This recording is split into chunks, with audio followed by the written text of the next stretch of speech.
नमस्कार, मैं सिमरन तिवार। अभय न्यूज के 12 जुलाई सोमवार शाम के बुलेटिन में आप सभी का स्वागत करती हूँ। चलिए देखते हैं दिन भर की कुछ खास खबरें। इस बुलेटिन के प्रायोजक हैं आर के निवास बाय आर के डेवलपर्स। शानदार घर खरीदें अब अपने बजट में। फसलों के लिए बीज तैयार करने वाली संस्थाओं ने खरीफ सीजन में बड़ा घोटाला कर दिया है। उन्होंने सोसाइटियों को दिए जाने वाले बीज का सैंपल फेल कराकर ये बीज खुले बाजार में ज्यादा दाम पर बेच दिया। महिदपुर विधायक बहादुर सिंह चौहान की शिकायत पर प्रभारी मंत्री जगदीश देवड़ा ने संबंधित बीज निर्माता फर्म एवं उनके संचालकों पर एफआईआर के आदेश कृषि विभाग के उप संचालक को दिए हैं। दरअसल ये मुद्दा प्रभारी मंत्री जगदीश देवड़ा की पहली बैठक में उठा। प्रभारी मंत्री सिंहस्थ मेला कार्यालय में जिला अधिकारियों के साथ बैठक कर रहे थे। विधायक चौहान ने प्रभारी मंत्री को बताया कि बीज निर्माता फर्मों ने सोयाबीन फसल के लिए 30,000 क्विंटल बीज तैयार किया था। यह बीज सोसाइटी के मार्फत 6500 रुपए प्रति क्विंटल की कीमत पर किसानों को मुहैया कराना था, लेकिन इसी बीच खुले बाजार में सोयाबीन बीज की कीमत 8,000 रुपए क्विंटल पहुंच गई। ऐसे में निर्माताओं ने तैयार बीज का सैंपल अधिकारियों की मिलीभगत से फेल करवा लिया ताकि यह बीज खुले बाजार में बेचा जा सके। कृषि विभाग के प्रमुख सचिव को शिकायत करने के बाद दोबारा जाँच हुई तो 30,000 क्विंटल में से 2,000 क्विंटल बीज को ठीक बताकर फिर से 28,000 क्विंटल बीज फेल करा लिया। यह बीज निर्माताओं ने खुले बाजार में 8,000 रुपए क्विंटल की दर पर बेच दिया। प्रभारी मंत्री जगदीश देवड़ा ने इसे गंभीर कृत्य मानते हुए संबंधित निर्माताओं के खिलाफ एफआईआर दर्ज कराने के आदेश कृषि विभाग के उप संचालक सीएल केवड़ा को दिए हैं। इस संबंध में सीएल केवड़ा से बात करने की कोशिश की गई, लेकिन वह उपलब्ध नहीं हुए।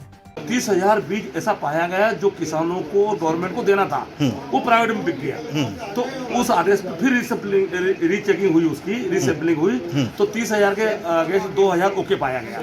28,000 का फिर गोलमाल कालाबाजारी हो गई। 28,000 कुंटल बीज उज्जैन जिले की में कालाबाजारी में बेच दिया और करोड़ रुपए इसका प्राप्त कर लिया उन्होंने। उस पर माननीय मंत्री जी ने सख्त निर्देश दिए कि ऐसे लोगों के लाइसेंस निरस्त किए जाए और उनके खिलाफ पुलिस प्रकरण दर्ज किया जाए। राज्य के वित्त मंत्री और जिले के प्रभारी मंत्री जगदीश देवड़ा ने साफ कर दिया है कि पेट्रोल, डीजल और एलपीजी पर टैक्स नहीं घटाया जाएगा। कोरोना के कारण प्रदेश के खजाने की हालत खराब है और खर्च चलाने के लिए सरकार टैक्स ले रही है। इस टैक्स से ही जनता के फायदे की योजनाएं चलाई जा रही हैं। देवड़ा सोमवार को उज्जैन में थे और सर्किट हाउस पर चुनिंदा मीडिया कर्मियों से चर्चा कर रहे थे। उनसे पेट्रोल, डीजल एवं एलपीजी पर देश में सबसे ज्यादा टैक्स होने संबंधी सवाल पूछा गया था। तो जनता के लिए ले रही है, गरीब लोगों के लिए योजनाएं बन रही है। कोरोना के संकट में जो लोग अभी गए हैं, कर्मचारी, शासकीय कर्मचारी हो चाहे दूसरे हो, अनुग्रह राशि हो चाहे वो, आखिर सरकार करेगी कहाँ से? सरकार देगी तो जनता से टैक्स लेकर के जनता के लिए कर रही है। लेकिन मुझे लगता है कि ये कोई खराब आर्थिक स्थिति के कारण प्रदेश का खाली खजाना होने के सवाल पर देवड़ा ने कहा, कोरोना संकट के कारण हिंदुस्तान की हर सरकार कर्ज ले रही है। मध्य प्रदेश का 40% रेवेन्यू कम हुआ है। परिवार चलाने के लिए आदमी कर्ज लेता है और कर्ज देता है और कर्ज चुकाता है। मध्य प्रदेश सरकार ने कर्ज गरीबों और जन कल्याणकारी योजनाओं को चलाने के लिए लिया है। कोविड की योजनाओं, प्रवासियों की व्यवस्था एवं चिकित्सा व्यवस्था जैसे आवश्यक कामों के लिए कर्जा लिया है। बड़ा संकट जब आया है देश पर कोरोना का, तो उसमें 40% हमारे जितने भी रेवेन्यू के डिपार्टमेंट है वो 40% नीचे आए थे। तो मध्य प्रदेश की सरकार ने अगर कर्जा लिया भी है तो कहीं न कहीं विकास के काम, कहीं न कहीं जन कल्याणकारी योजनाओं के काम, गरीब लोगों के लिए योजना का काम, इस कोविड के संकट में चिकित्सा के प्रबंध किए हैं, ये आवश्यक काम है। देवड़ा ने आरोप लगाया कि कांग्रेस ने तो कर्जा लेकर काम नहीं किया, बल्कि कर्जा लेकर खा गए। कांग्रेस ने तो कर्जा लेकर के काम नहीं किया धरती पर, वो कर्जा लेकर के भ्रष्टाचार में खा गए। प्रदेश में रेवेन्यू बढ़ाने की योजना संबंधी सवाल पर देवड़ा ने कहा कि रेवेन्यू बढ़ाने के लिए नवाचार किया जा रहा है। हर विभाग ने रोड मैप भेजा है। आगे बढ़ाने के लिए और आत्मनिर्भर करने के लिए रोड मैप तैयार किया था। मंत्रियों के समूह बने थे अलग अलग विभागों के और उसकी पूरी तैयारी हो गई है। और हर विभाग में कोई न कोई नया नवाचार अगर हो, रोजगार कैसे डेवलप हो सकता है, कैसे जनरेट हो सकता है, उसका पूरा एक शहर में स्मार्ट मीटर लगाने का विरोध जारी है। सोमवार को वीरनगर में मीटर लगाने गई पश्चिम क्षेत्र विद्युत वितरण कंपनी की टीम को रहवासियों ने वापस लौटा दिया। करीब 1 घंटे तक लोगों और टीम के बीच बहस होती रही। मौके पर चिमनगंज पुलिस भी पहुंची और दोनों पक्षों को अलग अलग किया गया। दरअसल कंपनी बिजली चोरी रोकने और एवरेज बिलिंग की समस्या को ठीक करने के लिए स्मार्ट मीटर लगा रही है। स्मार्ट मीटर से रीडिंग सीधे ही कंपनी के बिलिंग सेक्शन में चली जाएगी और उसी के मुताबिक बिल जारी होगा। 6 महीने पहले शुरू की गई इस कवायद का पहले दिन से ही विरोध हो रहा है। सोमवार को जब टीम वीरनगर में मीटर बदलने पहुंची तो लोग सामने आ गए। रहवासियों का आरोप है कि 1 साल पहले ही मीटर बदले गए थे, तब लगाए गए डिजिटल मीटर एकदम ठीक चल रहे हैं, तो कंपनी नए मीटर क्यों लगा रही है। लोगों ने आरोप लगाया कि ज्यादा से ज्यादा बिल की वसूली करने के लिए स्मार्ट मीटर लगाए जा रहे हैं। इससे बिल 15 से 20% ज्यादा आएगा। शहर कांग्रेस के महामंत्री ललित मीणा ने कहा कि कंपनी के अधिकारियों से हमने पूछा है कि वह किस नियम के तहत मीटर बदल रहे हैं। जब तक वह नियमों की कॉपी नहीं देते, मीटर नहीं बदलने दिए जाएंगे। वल्लभ नगर जोन के एई राणेश कुमार का कहना है कि स्मार्ट मीटर पूरे क्षेत्र में लगाए जा रहे हैं। वीरनगर में पहले भी स्मार्ट मीटर का विरोध किया गया था। कुमार के मुताबिक स्मार्ट मीटर से फायदा ही फायदा है, इससे एक्चुअल रीडिंग आएगी, एवरेज बिलिंग की समस्या खत्म होगी। वीरनगर के लोगों को पता नहीं क्या दिक्कत है। जो हमारी पुरानी कंप्लेंट रहती है वो तो इनसे ठीक होती नहीं है। उसके लिए तो हम रोज इनको हर दूसरे तीसरे दिन कंप्लेंट करते हैं, तो वो इनसे ठीक होती नहीं है। और बाकी नया फिर लिया है, फिर साल भर नहीं होगा फिर नया मीटर ले आएंगे और उनके चार्जेस भी हमसे लेते हैं। तो हमारा भी एक क्षमता है इसको जो वहन करने की, उससे ज़्यादा हम सहन नहीं करते। क्षेत्र की जनता से पैसा वसूलने का काम कर रही है। जो पहले भी स्मार्ट मीटर दूसरी क्षेत्र में लगे हैं वहाँ 15 से 20% बढ़ के बिल आए हैं और नियम अनुसार इन्हें अगर उपभोक्ता नहीं बोलता है कि हम यहाँ मीटर हमारे यहाँ लगाएं तो इन्हें लगाने का अधिकार नहीं है। हमने इनसे नियम की कॉपी मांगी तो इन्होंने यहाँ से जाने की बात करी और ये मुंह छुपा रहे हैं। कंपलसरी है स्मार्ट मीटर, सभी तो लग रहे हैं उज्जैन में कंपलसरी है। अभी 15,000 लग चुके हैं। आपके कार्तिक मेला, बल्लभ नगर, नई सड़क, ऐसे कार्तिक मेला जोन हो गया, आपके छतरी चौक, नई सड़क, सब जगह लगा रहे, रामघाट, हर जगह फीडर पे तो गोपाल मंदिर, सभी दूर लग रहा है। बस यह इनको पता नहीं क्या दिक्कत है। वीरनगर का क्षेत्र है, एमपीवी वाले यहाँ पे स्मार्ट मीटर लगाने के लिए आए हैं और वीरनगर के रहवासियों का कहना है कि ये कंपलसरी नहीं है। तो अभी फाइनल ये हुआ है कि एमपीवी वाले अपना जो नियम है नियमानुसार लिखा हुआ लेके आएंगे कि एक स्मार्ट मीटर लगना कंपलसरी है। हमको विवाद की स्थिति ना बने, कानून व्यवस्था की स्थिति ना बने, इसलिए पुलिस यहाँ पे आई। जिला शिक्षा अधिकारी का दशहरा मैदान स्थित कार्यालय सोमवार को हम हमारा हक मांगते, नहीं किसी से भीख मांगते, नहीं चलेगी नहीं चलेगी, तानाशाही नहीं चलेगी जैसे नारों से गूंज उठा। करीब 20 मिनट तक कार्यालय के बाहर नारेबाजी होती रही। दरअसल सोसाइटी फॉर स्कूल के पदाधिकारी एवं सदस्य जिला शिक्षा अधिकारी कार्यालय पर अपनी 9 सूत्रीय मांगों को लेकर प्रदर्शन करने आए थे। 3 साल से निजी स्कूल के संचालकों को शिक्षा के अधिकार योजना की फीस नहीं दी गई है और कोविड के कारण स्कूल बंद पड़े हैं। संचालकों का कहना है कि उनका दोहरा नुकसान हो रहा है। पहला आय बिल्कुल बंद हो गई है, लेकिन भवनों के रखरखाव, किराए, बिजली खर्च और शिक्षकों के वेतन भुगतान पर खर्च पहले की तरह ही हो रहा है। अगर जल्द ही स्कूल नहीं शुरू किए गए तो उनके सामने भूखे मरने की स्थिति आ जाएगी। अपनी बात रखने के बाद संचालकों ने डीईओ रमा नाहटे को ज्ञापन दिया और इसमें मांगों को जल्दी से जल्दी पूरा करने की मांग की। सोसाइटी फॉर स्कूल के उपाध्यक्ष जितेंद्र निगम ने बताया कि 12 जुलाई से स्कूल बंद करने का आंदोलन शुरू किया है। मुख्यमंत्री के नाम का 9 सूत्रीय मांगों का ज्ञापन दिया है। इसमें सरकारी और निजी स्कूल का अंतर खत्म करने और आरटीई की राशि के भुगतान की मांग की गई है।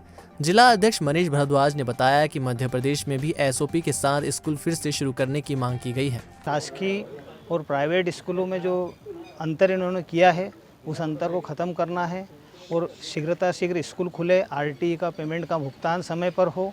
इन्हीं मांगों के लेकर आज हम जिला शिक्षा अधिकारी महोदय को ज्ञापन दिया है। 9 सूत्रीय मांगों को लेकर आज प्रदर्शन और ज्ञापन दिया जा रहा है, जिसमें प्रमुख रूप से आरटीई का भुगतान समय पर करना और अन्य राज्यों की तरह यहाँ पर भी स्कूल एसओपी के साथ प्रारंभ करने की मांग प्रमुख रूप से की गई है। प्रभारी मंत्री जगदीश देवड़ा ने प्रभार संभालने के बाद सोमवार को पहली बार जिलाधिकारियों के साथ मीटिंग की। कोविड में बेहतर काम करने के लिए अधिकारियों को बधाई देते हुए देवड़ा ने कहा कि हम सब मिलकर काम करेंगे। सिंहस्थ मेला कार्यालय में प्रभारी मंत्री ने अधिकारियों से कहा कि सभी जिला अधिकारी ये सुनिश्चित करें कि काम निचले स्तर तक और समय सीमा में हो। सांसद अनिल फिरोजिया ने अनुसूचित जाति एवं जनजाति छात्रावास की जमीन के आवंटन का मामला प्रभारी मंत्री के सामने रखा। उज्जैन की जल समस्या को देखते हुए अगली मीटिंग में नर्मदा घाटी विकास प्राधिकरण के अधिकारियों को भी मीटिंग में बुलाने की बात देवड़ा ने की।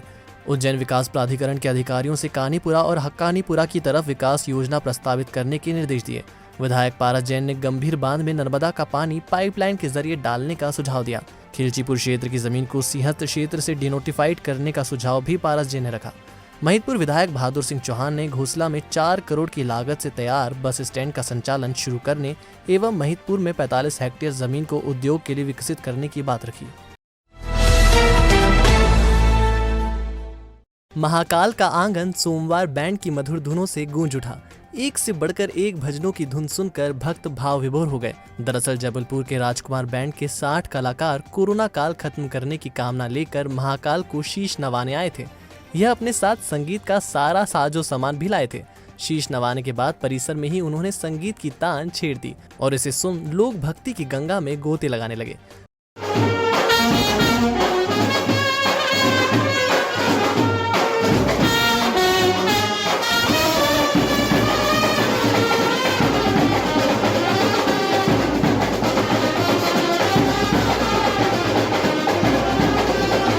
करीब 2 घंटे तक कलाकारों ने एक से बढ़कर एक भजनों की बैंड पर प्रस्तुति दी।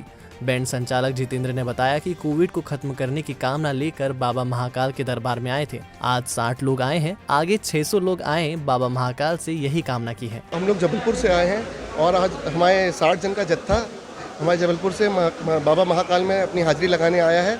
हम बाबा महाकाल से यही प्रार्थना करते हैं कि ये कोरोना नामक जो महामारी चल रही है इसको बाबा नाश करें और हम लोग सबके ऊपर अपना आशीर्वाद बनाए रखें कि आज 60 आए हैं, कल 600 आए और कोशिश रहेगी और ज़्यादा से ज़्यादा बढ़ के बाबा के कार्यक्रम में हम अपना साथ दें। सांख्या राजा कैंसर यूनिट के बाहर एक नशेड़ी युवक ने खुद के पेट में कैंची मार ली। बाद में उसने आते खुद ही बाहर निकाल ली। जिला अस्पताल में युवक को भर्ती कराया गया, लेकिन वह वार्ड से भागकर बाहर परिसर में आ गया। उसके पेट से खून रिस रहा था। युवक का नाम और पता नहीं चल सका है। बाद में युवक अस्पताल से भी भाग गया। अधिक बिजली बिल से परेशान कांग्रेसियों का गुस्सा सोमवार को फूट पड़ा। उन्होंने महिलाओं के साथ विद्युत वितरण कंपनी दफ्तर का घेराव किया। इस दौरान महिलाओं ने विद्युत मंडल के अधिकारियों को खूब खरी खोटी सुनाई। इतना ही नहीं, उन्होंने अधिकारियों को लालटेन और हाथों से उतार कर चूड़ियां फेंकी। कार्यकर्ताओं का कहना था कि इससे तो अच्छा ये है कि हम कनेक्शन कटवा कर पुराने जमाने की तरह ही लालटेन का उपयोग रोजमर्रा की जिंदगी में चालू कर दें। विरोध प्रदर्शन के दौरान उत्साही कार्यकर्ता बैरिकेड्स पर भी चढ़ गए। इस दौरान बिजली बिलों की होली भी जलाई गई। युवक कांग्रेस देवास के विधानसभा अध्यक्ष दिग्विजय सिंह झाला ने बताया कि कोरोना काल में लॉकडाउन के समय आए बड़े बिजली बिल माफ करना चाहिए। विद्युत नियामक आयोग द्वारा बढ़ाई गई बिजली दरों को भी वापस लेना चाहिए। देखिए, अब रीडिंग तो कोरोना कार्यकाल में घरों पे अधिकतर लोग घर पे ही रहे और कंजप्शन गर्मी के मौसम में वैसे भी कंजप्शन बढ़ जाता है, जिसके कारण हायर बिल आया हुआ है।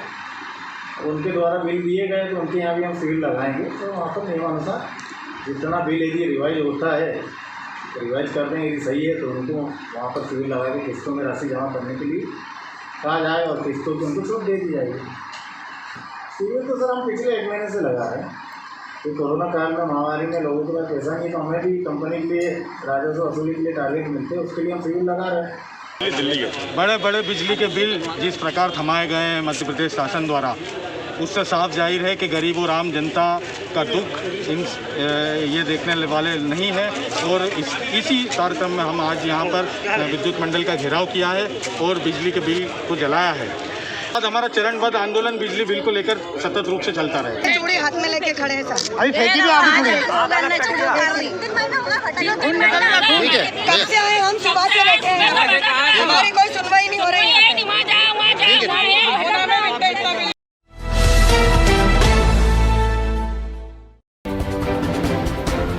इंदौर रोड पर तपोभूमि के पास इंदौर से मरीज छोड़कर लौट रही एम्बुलेंस क्रमांक MP13 BA 3498 डिवाइडर पर पलटी खा गई। हादसे में एम्बुलेंस चालक घायल हो गया। प्रभारी मंत्री जगदीश देवड़ा दिवंगत पूर्व विधायक शिवा कोटवानी के घर शोक जताने पहुंचे। कोटवानी के फ्रीगंज क्षेत्र स्थित आवास पर पहुंचकर देवड़ा ने उनके साथ बिताए पलों को याद किया। भाजपा के कद्दावर नेता बाबूलाल जैन की तबियत खराब है। उन्हें उपचार के लिए चैरिटेबल अस्पताल में भर्ती कराया गया है। करीब 80 वर्षीय जैन 90 के दशक में पटवा सरकार में वाणिज्य कर मंत्री रह चुके हैं। प्रभारी मंत्री जगदीश देवड़ा भी सोमवार को उनसे मिलने अस्पताल पहुंचे। पिछले 24 घंटे में जिले में औसत 33 मिलीमीटर बारिश दर्ज की गई है। सबसे ज्यादा 128 मिलीमीटर बारिश बड़नगर और सबसे कम 13 मिलीमीटर बारिश खालसोद में दर्ज की गई है। प्रधानमंत्री मत्स्य संपदा योजना फिर से शुरू हो गई है। इसके लिए मछुआरे, मछली किसान, युवा और महिलाएं 15 सितंबर तक उप संचालक मत्स्य उद्योग के कार्यालय में आवेदन कर सकती हैं। सदावर ट्रीटमेंट प्लांट पर स्थित सीवेज फार्म पर लगातार पौधारोपण जारी है। इंडियन मेडिकल एसोसिएशन के सदस्यों ने फार्म पर पौधे रोपे और इन्हें पेड़ बनाने का संकल्प लिया। डॉक्टर विमल गर्ग ने कहा कि ऑक्सीजन के लिए अधिक से अधिक पौधारोपण करना चाहिए। उचित मूल्य दुकान विहीन ग्राम पंचायतों के लिए पात्र संस्थाओं से खाद्य विभाग ने आवेदन बुलाए हैं। 20 जुलाई तक इसके लिए आवेदन किया जा सकता है। पहले आवेदन करने की तारीख 24 जून रखी गई थी। तो आपने देखा अभय न्यूज का आज का बुलेटिन। अगर खबरों को लेकर आपके पास कोई फीडबैक है तो हमारे कमेंट सेक्शन में या फिर मैसेज बॉक्स में जरूर बताइएगा। कल फिर मिलेंगे इसी समय। नमस्कार।